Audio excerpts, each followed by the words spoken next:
I've been a really mean person to EA Sports in my last two videos. And I'm not going to come out here and say that I was harsh, because I think I was fair, and I believe everything I said about EA Sports and FC26. But even though I'm not fully bought in to the FC26 hype that we've had over the last couple of weeks, and I've voiced my frustrations about FC25 and how the power curve has absolutely just destroyed this game to the point where I can open 50 players packs.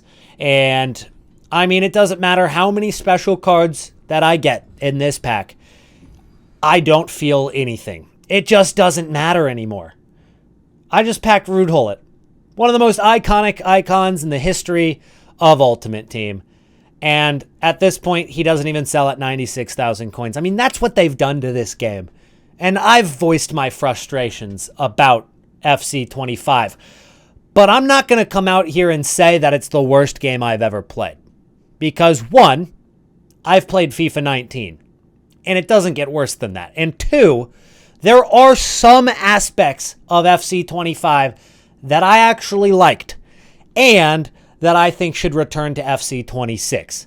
So today, we're not only going to be determining how good was FC25 on a scale, but how good was it in comparison to all of the other FIFAs and FCs that have come out over the last decade and a half, roughly. U7Buy has you covered. It's cheap, it's fast, and it's safe with 24/7 online customer support. Even big creators use it, and it has over 40,000 positive reviews. Make sure to use my link down in the description and use code NITRO for an extra 8%. We'll start with evolutions, and I really don't like the fact that they've been pushing the microtransactions aspect of this, but it's EA Sports, you kind of expect that. We saw the really rough comparison where you had to spend 500,000 coins versus 1,000 FC points to do some of the biggest evolutions this year. I think it's scummy from EA Sports, to say the least, but it is EA. We should expect that. And for this channel, especially myself, I mean, I make millions of coins every year. Like, I've got 5.4 mil sitting there right there. I've got more on the transfer list, and I don't even know what to do with it at this point in the year. It's July. I don't even know what to spend it on. I'll probably spend it on packs just to make a couple more of these, TikTok shorts and YouTube shorts and stuff like that. But we spend the coins anyway, and that's kind of the point of this channel for the first couple months of the game, is teaching you guys how to navigate Ultimate Team so you don't have to spend any of your hard-earned money on stuff like this, that you have the coins available. However, what I do like about evolutions this year is, one, the chain evolutions this year have been much better. You're able to do an evolution, and then it's very likely to fit into another one soon after, so that you can continue to evolve those cards. And if you choose a card that's really low rated at the beginning of the year, by the end of the year, you absolutely can make it super high rated and take it through like 6, 7, I didn't actually mean to do that, 8 different evolutions, and it'll actually be really good cards. So I like that about evolutions this year. And on top of that, I really like how EA Sports have made it so you can do multiple evolutions at the same time. As somebody who makes coins through trading so easily, quite frankly, it's really tough to get me motivated to play games. But if I can do multiple evolutions at the same time, I'm more inclined to go play gameplay rather than actually just grind the menus all day. So for me, I really like those evolutions. Now, when it comes to actual gameplay, Rush this year, I think was an incredible addition to the game. I had a lot of fun playing Rush, and I think I like Pro Clubs a little bit more, but the fact that you can also do Pro Clubs Rush, but also play Ultimate Team Rush, I like that a lot. However, I wish that there was some way to kind of combine the two. I wish there was kind of a way to combine Pro Clubs Rush with Ultimate Team Rush to where the objectives count for both the objectives somehow. I don't know how they would do that, but it just seems a little bit disappointing when you grind Rush for so long on like Pro Clubs, for example, and then you come back to Ultimate Team and like there's just so many more objectives for Ultimate Team Rush, and that like none of them get completed from what you do in Pro Clubs. So if they could combine it in some sort of way where like certain XP counts for both, I don't know. But what I will say is I really like Rush, and I know next year they're adding the goalkeepers. Not sure I like that idea. There are going to be goalkeepers in FC26 for Rush, and that just means one player on your team could ruin the experience. If you're doing drop-ins, it's already kind of tough to play drop-ins on Rush because it just seems like they match you up with people who have 74 IQ and they just do not know what the hell's going on. If you give one of them the power to control the goalkeeper, things could go south quickly. But we'll see how it turns out in FC 26. But I was a big fan of Rush this year. Another thing I liked about FC 25 was the cups that they came out throughout the promos, in which you could win a certain amount of games, and the more games you win, the better rewards you get.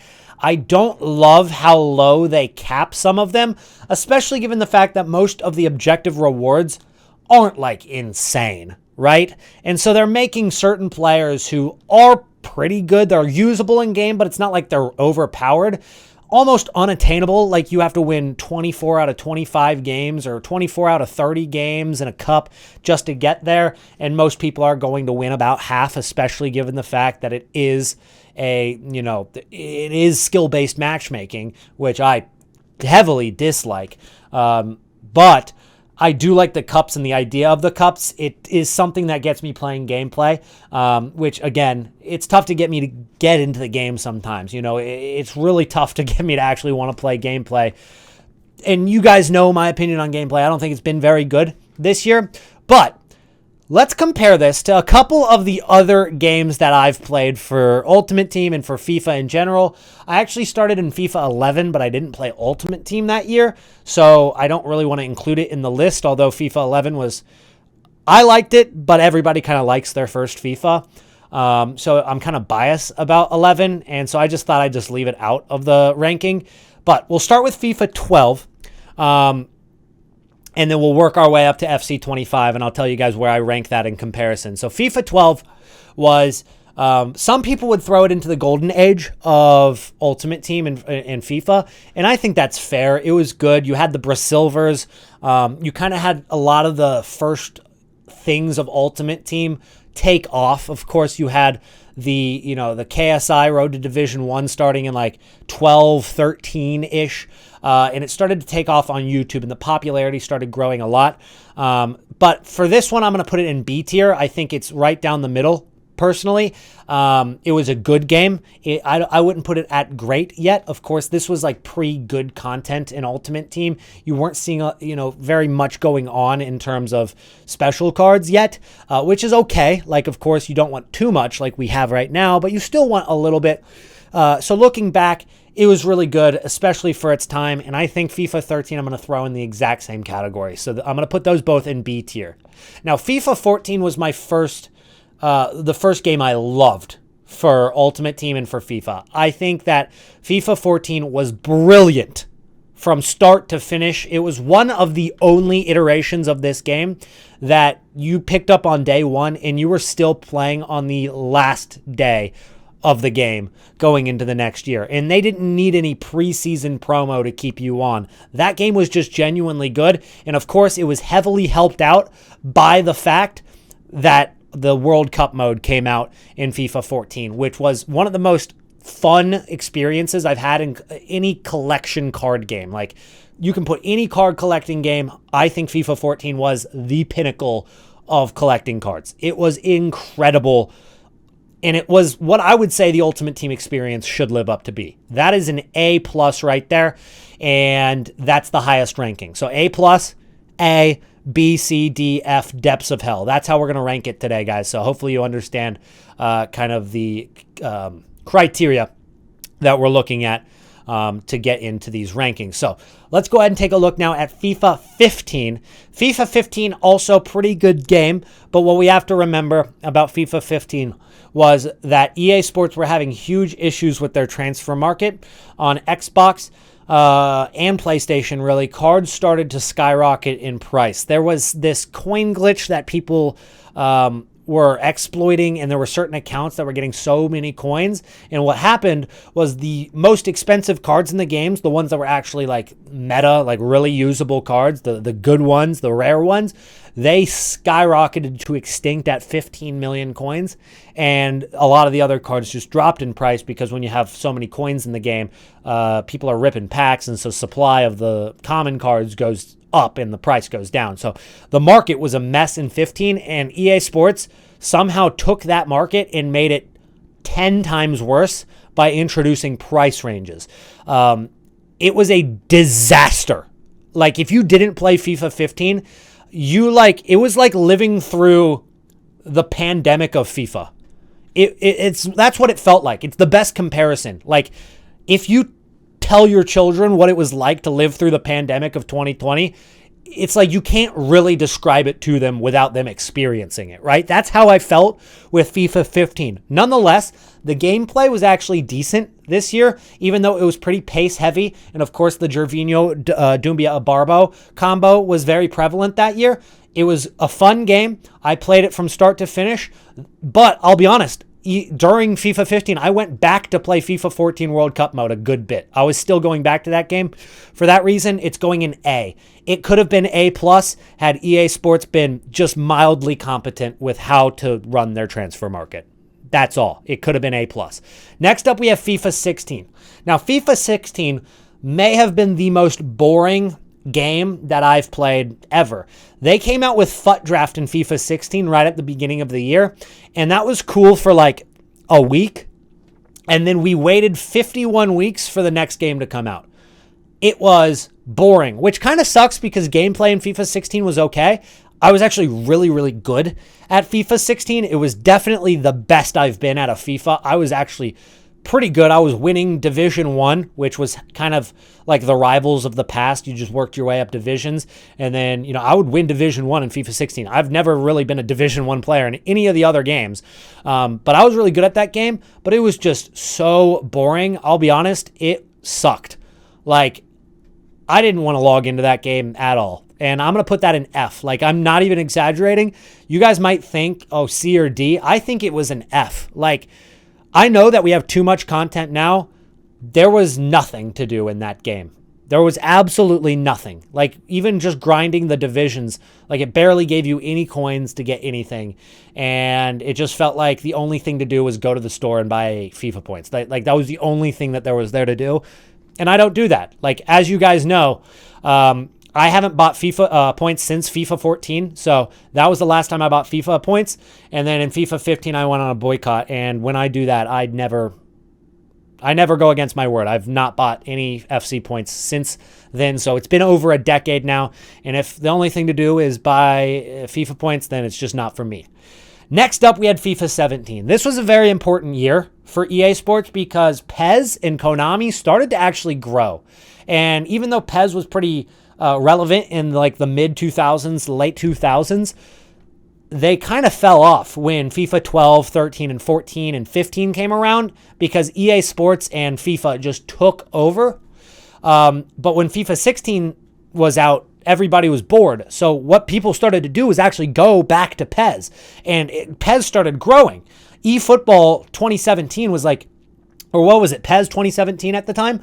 It was growing really, really quickly. So EA Sports, they needed to like have a really good game, and they crushed it. Like FIFA 17 it changed everything for the future of footballing video games. FIFA 17 had the introduction of Weekend League. It had the introduction of the Daily Knockout Tournament, the introduction of squad building challenges, the introduction of ones to watch dynamic cards. So much of what we know Ultimate Team to be today, FIFA 17 was the revolutionary game that brought us all of that.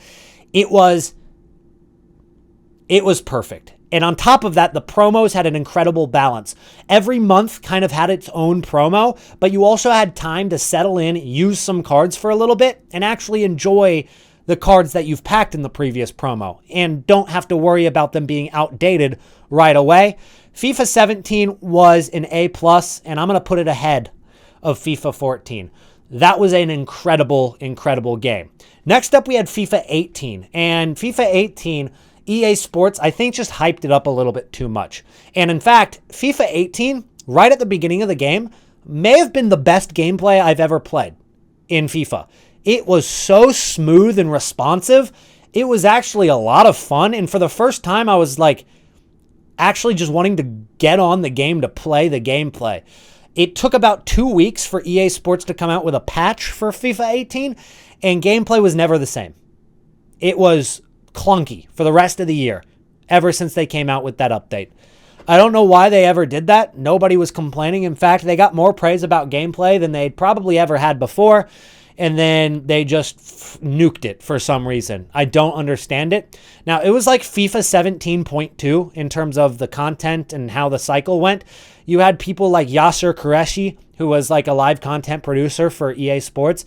He was coming out saying that, oh, if you liked 17, you ain't seen nothing yet. And then 18 was like 17 again, but like not as good. So it was a good game. I'm going to put FIFA 18. Should it go A or B? I think 18 was probably in... Oh, it's close. It's on the verge. I'll put it at B, but like a B+. It was a good game. It was kind of like FIFA 17 part 2, though, so it was a little bit repetitive. Now, next up is FIFA 19. And I don't think that there's been too many abominations created by human beings worse than this in the history of mankind. There are some evil people that have ruled in this world and caused pain to a lot of people. And we don't have to get into that. But this is top 5. Like EA Sports and in FIFA 19, it's like a torture method. And that might be saying very nice things about it. I might be giving it too much credit. I still have nightmares about the El Tornado and the flashback Ibrahimovic. What a terrible game.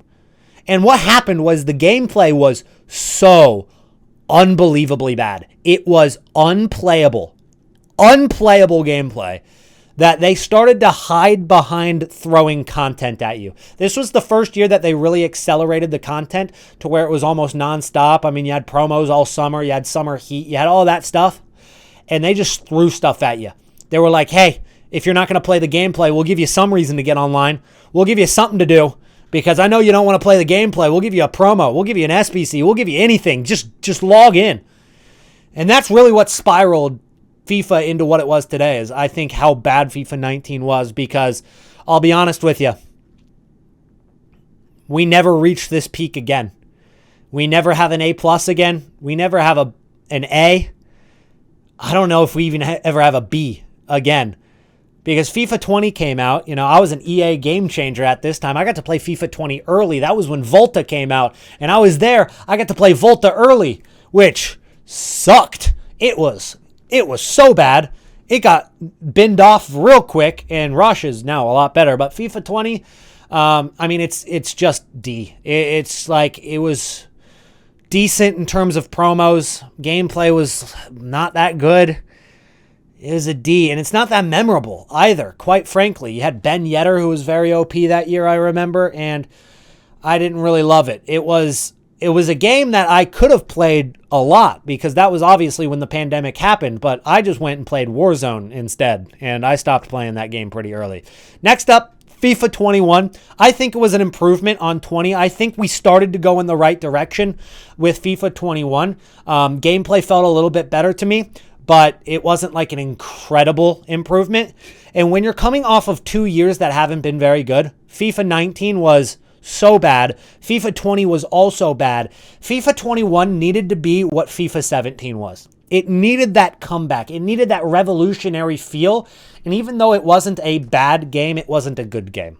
And it just felt like we're just getting stuck in a cycle now that we're never going to get out of. And quite frankly, I don't think we ever got out of that cycle. And so that's what I think ended up being the last few games. 22 was average. 23 was average. 24 was really, really bad. Really bad. And then FC 25, again, we needed a revolutionary year like FIFA 17. I give it a C. And so now that we've seen 5 years straight, 19, 20, 21, 22, 23, 24, 25, that's 6 years straight. 1, 2, 3, 4, 5. 7 years straight. That's 7 years straight. Sorry, I had to do some math. 7 years straight without a game that I would rank a B or above. So when EA Sports come out and say, oh, now we're listening. Now we're listening to your feedback. Now we're going to give you what you want. We're going to fix the game. How am I supposed to believe it when the last good FIFA was 18 and the last great FIFA was 17? How am I supposed to believe you, EA Sports? And that's why I just don't buy into this hype right now. It's like the definition of insanity, or at least the famous definition that everybody says. It's like doing the same things over and over and expecting a different result. I'm not expecting a different result at all. But that's it for today's video. If you enjoyed and made it to the end, please subscribe to my channel. That would mean a lot to me. Drop a like on the video and comment down below what you think of FIFA or FC25 and what was your favorite FIFA. I'd also like to know that. Anyways, guys, that's it for today. I'll see you in the next one. Peace out.